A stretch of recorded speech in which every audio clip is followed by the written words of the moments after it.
Pokemon games are generally pretty easy, right? Until you find one that makes you cry and completely question your skills as a Pokemon master, like what happened to me in these Unova sequels. Pokemon Black and White 2 are some of the toughest games in this series to play through, so I thought, hey, let's make my life a little bit more difficult and go ahead and Nuzlocke it, while also adding a level limit and also no healing in battle because why not? And to make it even more interesting, I'll be including my surviving team members from my previous playthrough of the Johto region. These guys won't be usable until we at least get the 3rd badge, so we'll definitely get some time with the new Pokemon as well. So can we actually make it all the way to Kalos without losing my entire squad? It's time to find out in Pokemon White 2. The moment we've all been waiting for, the journey through arguably the best generation in Pokemon, the Unova region, is finally here. Of course, before we can get started on our journey, we gotta select our starter for this region. And if you think I'm choosing anything other than Tepig, then you've come to the wrong channel. Before we do this, we actually get to meet our rival for the game, which is Hugh, a hot-headed but overall very compassionate Pokemon trainer. We form a bond simply by walking up some stairs together before we meet up with Bianca at the top to receive our starter Pokemon. And although all these starters are fantastic, my loyalties lie with the fire pig, who we name Porkus. Hugh makes a smart decision and chooses Oshawott, so he can dream of possibly beating me one day. Not gonna happen, but it's nice for him to dream. We begin our first battle with Porkus and show Hugh who the true Pokemon Master is, before heading off into the route to the north so we can venture towards the Flockacy Ranch. This is also where we are given Pokeballs from Bianca, which means it was finally time to start the Nuzlocke and put our survival skills to the test. We run around the grass a bit and get introduced to our first encounter, P-Dove. We catch and name Chonks. We venture further north and run into a man with bright yellow and orange hair. He seems important, but we choose to continue forward so we can get our next encounter, which happens to be a Sunkern that we name Seedy.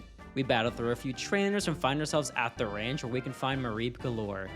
Except when we have to get our actual encounter, who we get a Patrat, and we name him Scout. We then begin a search mission to find the lost Herdier on the ranch, which brings us to the back of the ranch where we find a masked man who happens to be with the lost Herdier. We scare him off and return the Herdier to his trainer before heading back towards Aspertia City so we can begin our first gym battle. The first gym leader is always difficult, so make sure you come prepared with some Oranberries, just in case things get sticky. We battle through the trainers before finally challenging the normal type gym leader Charon, of a battle to the death. Well, at least for me, because if any of these guys faint, then it's actually RIP. We use a combination of Chonks and Porkus and take out the Patrat and Lillipup before they get too powerful from the workups. If you let these guys get set up, then you better be ready to start the Nuzlocke over, because these guys are absolutely ruthless.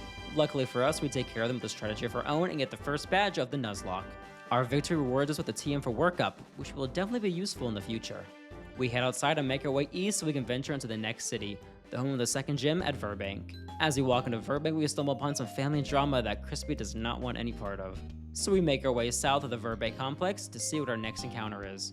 I was hoping for some electric power, but unfortunately I get presented with a coughing. We catch and name Wheezy. We battle against the trainers at the complex before making our way over to the gym to take on Roxy, the poison-type gym leader.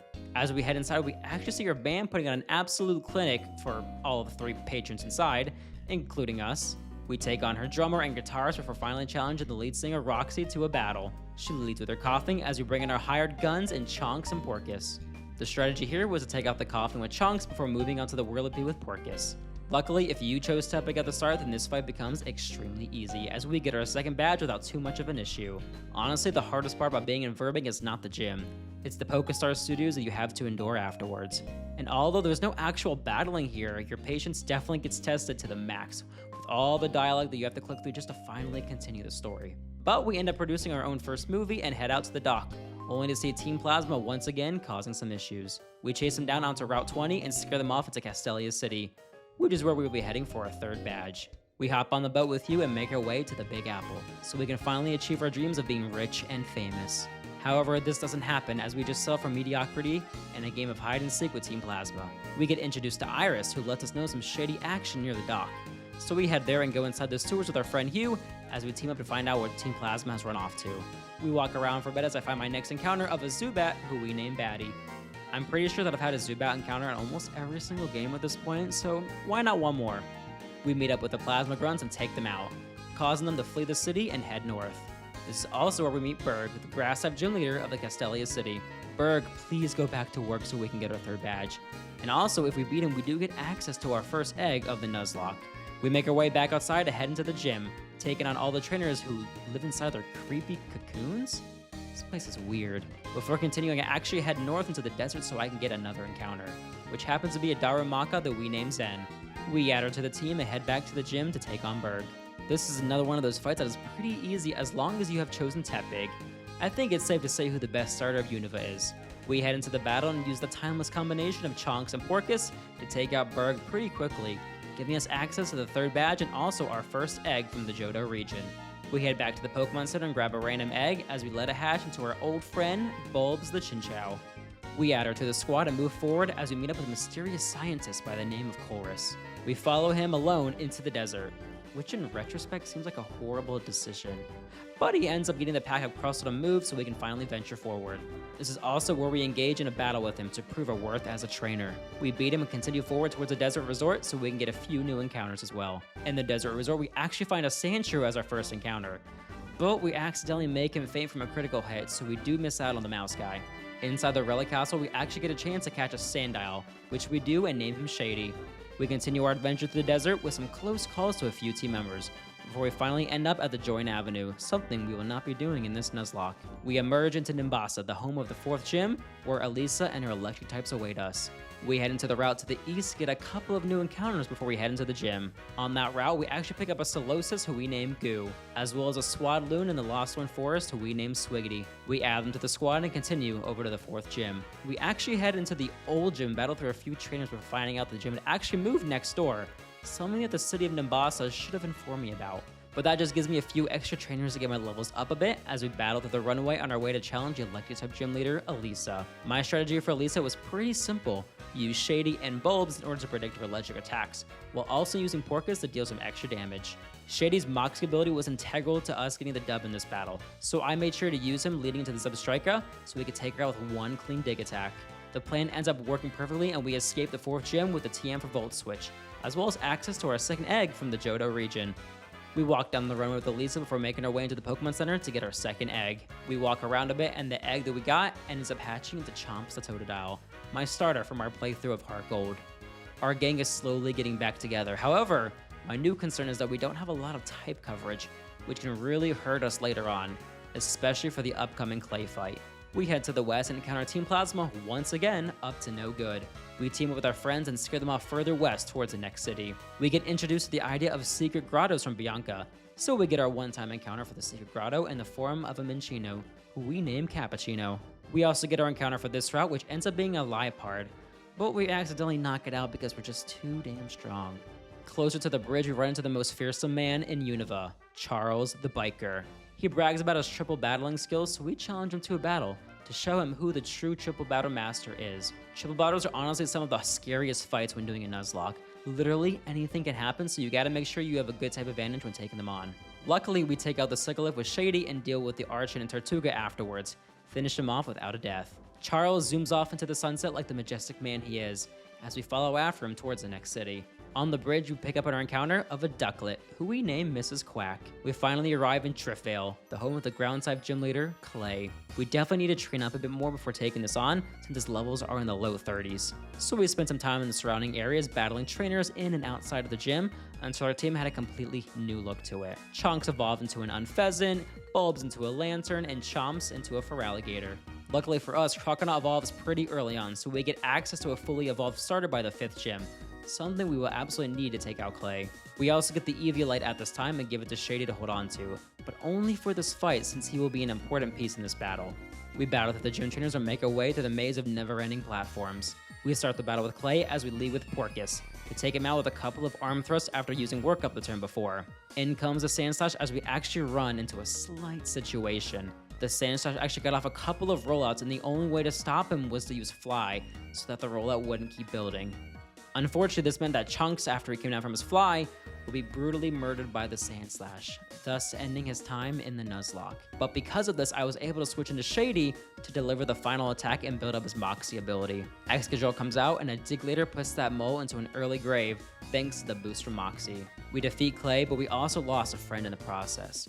You were a valiant bird, Chunks, and you will be missed. But not for too long, as we gotta keep this Nuzlocke going. So we actually add Anzarua to the party temporarily until we can find a more suitable team member. We head south to the World Tournament where Charon and Hugh are waiting for us. This is honestly one of the coolest features in the game, and I would give up absolutely anything to bring this back in a future game. We opt to participate in the tournament so we can finally prove our battling skills to the rest of Fail, as we easily defeat our first round opponent in Hugh. My team of 3 ended up being Porcus, Shady, and Feraligatr, as they all balanced each other out pretty well. In the second battle, we walk through a former opponent and Charon, the normal type gym leader, before moving on to the championship match gets a familiar face in Colress, the man who has the power to move Crustle. We take him down and win the Pokemon World Tournament, giving the Unova region a preview of the future champion. We head outside to run into Team Plasma once again, as they have docked their ship just outside the World Tournament. We get to the ship and get surrounded by Team Plasma grunts from every direction, so we battle through all of them while teaming up with Charon and Hugh in the process. Once we defeat them all, the Shadow Triad actually shows up and takes us off the ship so that Team Plasma can get away once again. After our adventure on the dock, we head north to continue on to the next route and head into the Chargestone Cave. Before we head into the cave, we actually get an encounter of a Carablast on the route right before and add him to the PC. As we make our way through the route, we actually encounter a legendary Pokemon by the name of Cobalion, who gives me a nice sniff before running away. We head into the Chargestone Cave to continue the journey and pick up one of my favorite Pokemon in the Unova region, a Joltik, who we name Glue. The journey through the cave proves to be extremely tedious as we keep running into a bunch of encounters and trainer battles. But we need the experience for Skyla, so I guess I can't complain too much. We make it through to the other side and arrive in Miss Jalton, where we meet up with Professor Juniper of all people. She heads to the Celestial Tower in order to do some research, so we follow behind her so we can pick up a couple of extra encounters before heading into the gym. On Route 7, we actually get an encounter that we end up taking out, so there goes that one. However, inside the tower, we do pick up an encounter of a Litwick, who we name Wax. We make our way up the tower and ring the mysterious bell at the top, hoping for some legendary dragon Pokemon to greet us. But it doesn't, so we head back down the long spiral staircase so we can make our way for the 6th gym.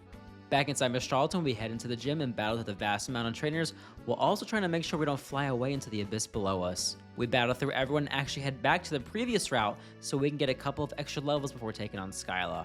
After that preparation, we finally head back inside and challenge the flying type gym leader. We lead with Shady to get the battle started as we take advantage of the type matchup, where we switch into Bulbs to absolutely wreck her Swanna with an Electro Ball. We paralyze the Skarmory and bring in Porcus to finish off the battle with a Heat Crash, earning us the 6th badge and also a flight to the east side of the Unova region. We meet up Professor Juniper and Skyla outside as we hop onto the plane to sail off into the sunset. We arrive in Lentimos, which has a very different vibe compared to where we just were. We head into the grass to get an encounter of a Numel, but we end up knocking him out with a critical hit. There will be no bump reunion in this playthrough. We make our way inside the volcano and end up teaming up with Bianca so we can search for a legendary Pokemon named Heatran. Unfortunately, we don't find a trace of it, but we did get someone who healed us whenever we needed it, so that's always appreciated. We arrive on the other side of the cave and make it into Undella Town, and even though it looks peaceful here, we know exactly who likes to frequent this area. We head into the route to the south and pick up an encounter of a Mindfu, who we name Weasel. After this, we start the journey north so we can make our way into Lacunosa Town and find out what's going on with Team Plasma. But first, we pop into Undella Bay and get an encounter of a Frillish who we name Pringles. On our way to Lacunosa, we actually get another glimpse of the legendary Pokemon Cobalion, who is just eyeing us down from those trees over there. But the main prize of this route is our new friend Pelipper, who we name Piera. We choose to ignore the legendary and continue onward so we can arrive in Lacunosa, where we get a brief history lesson about the Unova region. Team Plasma also gets involved as we encounter them before they run away like the cowards that they are. We chase after them and arrive in Route 12, where we get an encounter of a Pinsir who we name Stags. We finally arrive in Opelucid City, the home of the 7th gym and also Grandpa Drayden. Before we can even think about challenging him, we gotta get our levels up to around 45, because he will absolutely kill us if we aren't ready. I wanted to mainly rely on Chomps for this battle since he has Ice Fang, which should hopefully guide us to victory. But Drayden is a tough cookie, so this won't be an easy fight no matter who you have. During this training, we actually get Goo to evolve into Reuniclus and Shady to evolve into a Crocodile. We finally arrive back in the gym and make our way up the dragon until we're face to face with the master of the dragons, Drayden the Grandpa. We decide to lead with Goo since we know his hidden power is Dragon, and that'll help us against the defensive Druddigon. We battle through the incoming Flygon as well and prepare for this super scary Haxorus. I knew there was a good chance we would lose a Mon or two in this battle, so I went ahead and cried ahead of time like a true man does. We bring in Chomps to use the Ice Fang, and that's when she gets Dragon-tailed into the grave, as we end up losing our starter from the Johto region. The curse of the starter Pokemon does continue. We bring in Bulbs and see if she can get some damage off, but unfortunately the Dragon Tail proves to be too strong once again, as we lose another member of the Johto team to the Big Bad Dragon. We bring in the newly acquired Mindfu named Weasel as he finishes off the Haxorus with acrobatics. We win the battle against Strata and get the 7th badge, but we do lose 2 heroes in the process. As we prepare to say our goodbyes, Team Plasma makes their way into the city and starts freezing everything like it's the North Pole. We take evasive action and head back to the Pokemon Center to say goodbye to our 2 friends and bring in the Frillish named Pringles to join the team. We also briefly add Galoo to the team as we're down an electric type. We battle our way through the grunts from Team Plasma and meet up with Drayden once again. We look around to find the Shadow Triad as we find them in the east ready to flee from the scene. After all this, we end up heading back to Undella so we can take the underwater tunnel and make our way into Humilau City, the home of the final badge. Once in Undella, we talk to Hugh before heading north and meeting the gym leader Marlin, who was just casually going for a swim. We head north and get an encounter of an Amoonguss who we name Mush. I really wanted to name him Prince Mush, but it's a girl, so we just stuck with Mush. We end up adding Amoonguss to the team so we can replace Joltik. Now it was time to go to the gym and get our final badge. As we make our way through the trainers, we actually get Weasel to evolve into a Mind Shout and Frillish to evolve into a Jellicent, getting our team back to being fully evolved. We arrive in the back and challenge a Water-type gym leader to the final gym battle. We lead with Mush and just continue to use the rest of our team until we grind out the gym badge, resulting in 0 deaths this time. After getting the final badge, we actually head north to find Colress, going for a casual stroll with a Terrakion. He gives us the Colress machine and says to head into the cave south of Humilau in order to continue our journey. We head into the cave and actually get an encounter of a Crustle who we name Pizza Crust. On the other side, we find Team Plasma has been hiding and head onto the ship. We battle through a vast amount of trainers so we can finally get the passcode and unlock the barrier that was blocking our path. Once we get through, we get challenged to a double battle against a random Plasma member and Zinzalin, as we team up with Hugh to get the job done. After winning the battle, the ship takes off and heads to the Giant Chasm, so we chase him down and head over in that direction. Once we arrive in the Giant Chasm, we actually see the past Team Plasma members standing off against the new ones, as we help them out to continue the journey to the ship. We make our way through the ice puzzles and arrive on the back of the ship, where we have to get through a maze this time in order to find the switches to turn off the barrier. Once we turn them all off, we make our way through it and get confronted by Colress, who challenges us to a battle. We take him out pretty easily and meet up with the big bad man Getsus in the next room. He informs us of his plan as the Shadow Triad attempts to take us down in order to let Getsus make his escape. We battle through them and exit the ship so we can find Getsus and end this once and for all. We find a cave behind the ship where Getsus and Kyurem are lurking as they attempt to put their grand plan into action. This is where N rides in on Reshiram in an attempt to save the day with a really sick cutscene. It ends up backfiring as Reshiram fuses with Kyurem and I get to battle it. Yay me. Lucky for me, I was prepared for this moment, so I fight off the white Kyurem and earn a battle with Getsus himself. We lead with Shady and take out his entire team with honestly very little issue, finally ending the Team Plasma saga for this game. Now that this whole fiasco is behind us, we can finally continue with the actual journey, which is getting to the Elite Four and taking on the champion. We make our way towards Victory Road so we can finally end this extremely difficult game that was really putting my battling skills to the test. As we make our way through Victory Road, we actually find Hugh, who challenged us to a battle right before we arrive at the Pokemon League. In his last attempt to prove he's the strongest, we end up embarrassing him one last time and continue forward to challenge the final 5 trainers. I also use the time to level up my team a little bit, as we gotta get our team to roughly around 57 so that we stayed under that level limit of 59. We make our way inside finally and begin the final descent of the game. We decide to start off against Marshall since Weasel has been putting in an absolute clinic lately. We end up making the right decision as Weasel makes no mistake as he takes out basically his entire team all by himself. After this, we actually head to Grimsley, where we decided to go to Weasel once again and let his MVP journey continue. We take him out without too many issues and challenge Caitlyn next. Caitlyn did prove to be a little bit tougher as I had to use some different team members, but we don't lose anyone, which is always the goal. Last was Chantel, and as long as we can take out that Chandelure, I think we should be set for the rest of the way.